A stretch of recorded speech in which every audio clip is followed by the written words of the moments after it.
舞い上がれ純白の雲見下ろす遥かな空まで解き放って自由な魂風に乗って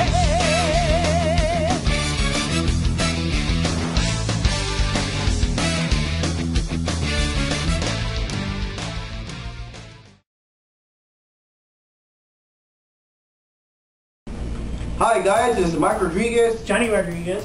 and this is our review of AnimeLand Makiba 2011 at the Palace Station Hotel Casino.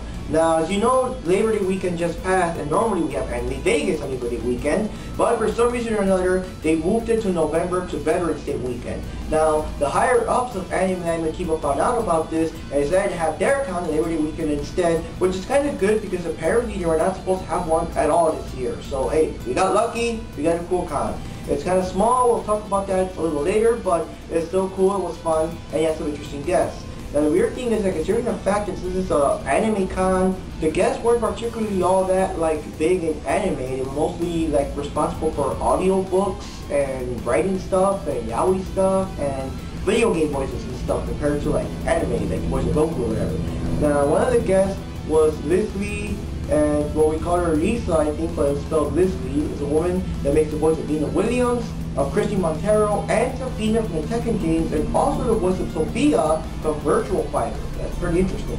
She was a woman that was, well, she's an American girl, but she was raised most of her life in Japan. Sounds pretty cool. And then we have this other guy nicknamed Warky, that makes lots of voices for audiobooks and stuff, and he was funny. He had this yaoi panel. It was just stuff like that. There was basically a lot of yaoi going on this year at the AnimeLand Makiba 2011, so that's kind of like a different take on the whole anime con. I mean, they do have yaoi panels, you know, I think even Anime Vegas had it, but this one they really kind of took it over the top, you know. Yeah. Well, anyways, I want to give special shout-outs to some of our friends before we forget.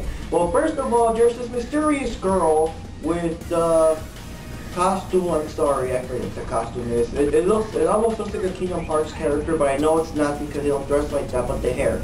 Well, mysterious girl with the spiky red hair, shout out to you. We met you last year, here you are again, and you know, you're in that interview this time.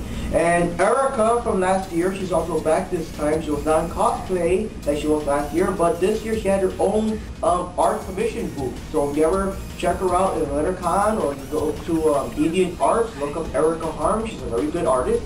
And we also met this other girl named Amanda that we have seen. Well, she's seen us, but we didn't recognize her yet. We didn't know her because we're always dressed as Krillin at 17. But this year we saw her. She again was not in cosplay, but we hung out. We had fun. Nice to meet you, Amanda. We'll see you at Anime Vegas. So anyway, now for the actual con itself. Okay, my take on the con. Okay, in general, it's good that we have more cons other than Anime Vegas because, you know, hey, the more the better. But my take on the con is that it's very simplistic. Obviously, the place is way less commercial than Anime Vegas, and the concept of the whole con is pretty good, but the problem is that there's only, because of the location of the hotel and the room they rented for the event, they only have one room, which is the dealer's room, and the other room that has all the panels. And so you could imagine that if you don't like so-and-so panel, like for example in our case, like when they had the girls' slumber party in the first day, all of us guys were just out there doing nothing because, hey, after you bought so-and-so stuff and after you played Mario 64 a number of times in the dealer's room, there's really nothing much to do. Yeah, but this time they had an all-girls slumber party that was girls only, guys were not allowed. So the other room was closed. It was worse. You couldn't play games. They closed the dealer's room already. Oh yeah, they already closed it. Yeah, so we were just twiddling our thumbs in the hallway all bored for an hour because there was nothing else for us guys to do. Now, yes, I know there were not that many guys left at that time, but still, there were guys left who were bored. Yeah. Yeah. And basically, well, of course, another thing that I personally think that's really lacking from this con compared to Anime Vegas is that they need like a screening room where they show anime videos or anime music videos or the bridge series, anime cartoons in general. They just need more of that going on so that so that if a panel's boring, you could at least go to that room while, to make some time. And it's also good because you also rediscover new anime titles that you probably have never heard before. So they really should have done that in this con as well. Yeah, and another thing, well, it was kind of cool. The special guests were like mingling a lot. They were all over the place because they didn't really have a set schedule and stuff. And it was cool because I don't know if they actually had a place where you could go sign autographs, but since they were like wandering around the con in a small place, and they were very nice and polite, you could just say, hey, Mr. Warky, sir, can I have an autograph, please? Or hey, Leslie, can I post for a photo? They were pretty nice, so that was pretty cool, because Anime Vegas, sometimes they are too busy, and you run around and stuff like that. And, well, it was a 3-day event. Unfortunately, I was only there for the first day at work, and Johnny was only there for the first and third day. First and third day. Yeah, but we had some cool things. They had well, first of all, Warky was in charge of the opening thing, and he had some funny jokes. Like I said, yeah, well, Yaoi was all over the place, and the girls really loved it, and the guys felt awkward. And we had another one where Leslie was talking about her experiences of how she had to adjust to Japanese life and then adjust to American life when she came back to America. We had one of Warky After Dark over 18 panel. I wish I was there to see that. He was pretty much drunk by then, and kind of even going personal, talking about his personal life tragedies, just to say. Oh, God. So, he was yeah. drunk during the panel? Yep. What, did he go drink at the casino in the meantime? Maybe. I think he was drinking because he had serious stuff going on in his life, so I think he's, well, people usually do the coping mechanism, drink some alcohol to kind of, get through it. Oh, but even in his past, not during the actual panel. Like in the past of his life, not the actual panel. Well, in the panel, it was already kind of, Oh, okay. Well, that's cool. Over 18, whatever. And, let me see, another thing they had another thing that sucks is that they couldn't get the piano, so he couldn't play his... I mean, I wasn't there that long, but he explained to me, hey, it just couldn't be done, so he probably had to, sing it a cappella style. Yeah, we also had a scavenger hunt that we kind of missed out on. And, they also had... apparently have an A&V dance, and unfortunately our good friend Erica danced a little too intensely that she dislocated her knee. I shout out again, Erica, hope you feel better. And what about day 3? Anything cool happened in day 3? Day 3, it was pretty much over in the days. What about that weird tea party thing, the undead Alice Wonderland thing? But it was okay. It was just basically people there in the tea party. I mean, by then I got out and, had lunch, or by then I was hungry. That was more of a girl thing, wasn't it? Well, anybody could be there, but it's kind of like not much going on. By the time I got back from lunch, apparently the tea party's supposed to still be there, and it still wasn't. It's already over. Right? It ended pretty quickly. It ended pretty quickly. Yeah, I knew some friends that wanted to go see the, I think it was called Unbirthed Alice in Wonderland Tea Party, but I guess they couldn't make it. And, well, it's pretty cool. One thing I do like that, like I mentioned in the other video, is that they finally had the big boxes full of manga. I mean, they had Death Note, they had Tengo Tenge, and Battle Vixens, and Air Gear, and the Black Butler, people that like that stuff. And so, now, while the con was kind of small, there weren't that many guests and stuff, it was still kind of fun, but honestly, it was mostly fun because Warky was he was comedic gold. It was a blast. The yaoi stuff, I don't know, it was just funny after a while. Yeah, it was kind of disturbing for the guys, but they just talked about it so much, it just got funny after a while, And of course it was cool because we had our friends. And if our friends didn't show up, it would have been a lot boringer, People like Sweet Pea and Pika Chica and them, they couldn't make it, they were busy with stuff, Now, not for the complaints about this place though. You think that a place so small would be a bit easier to organize compared to a bigger con with more things, but wow.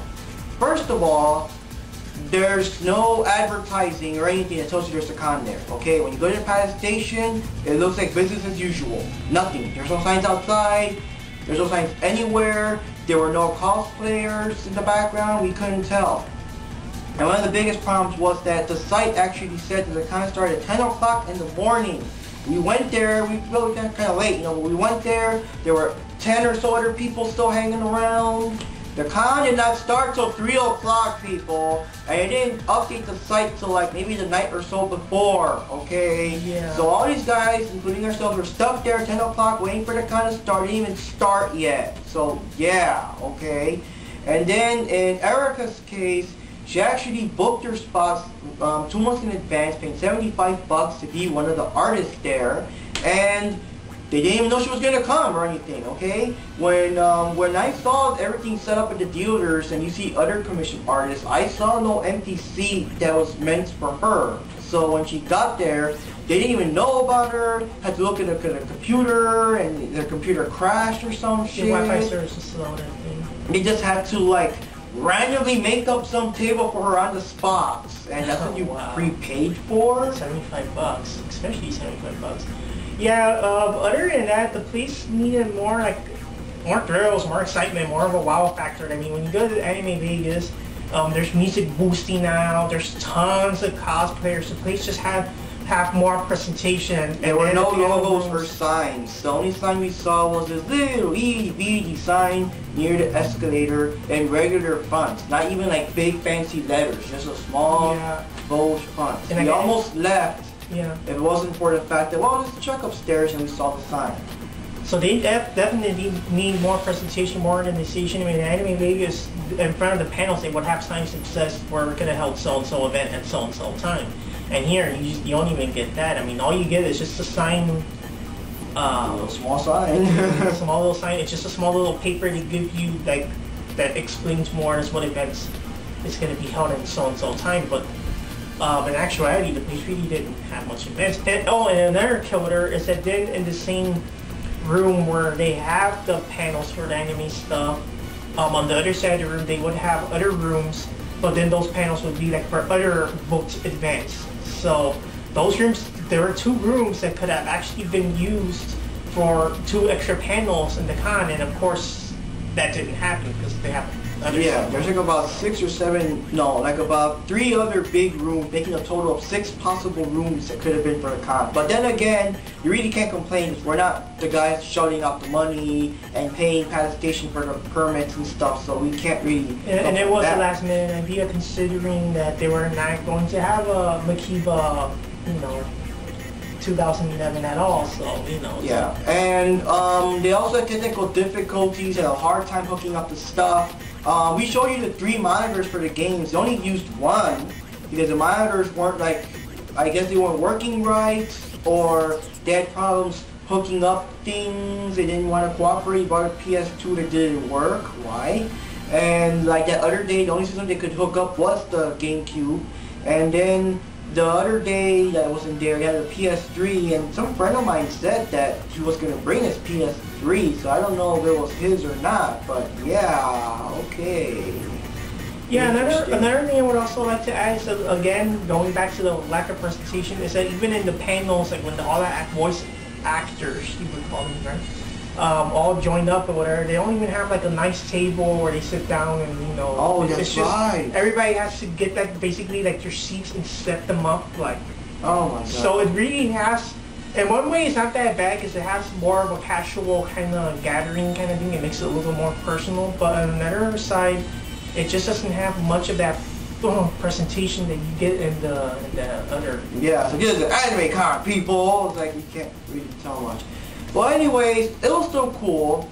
It was a diversion. I mean, it would really suck that Labor Day weekend come and went and we did nothing anime con related. So it was cool to have a con. It was perfect timing, you guys. And you gotta wear our costumes again, hang out with some friends, meet some new ones, more people to look forward to seeing for Anime Vegas or SuperCon if they make one.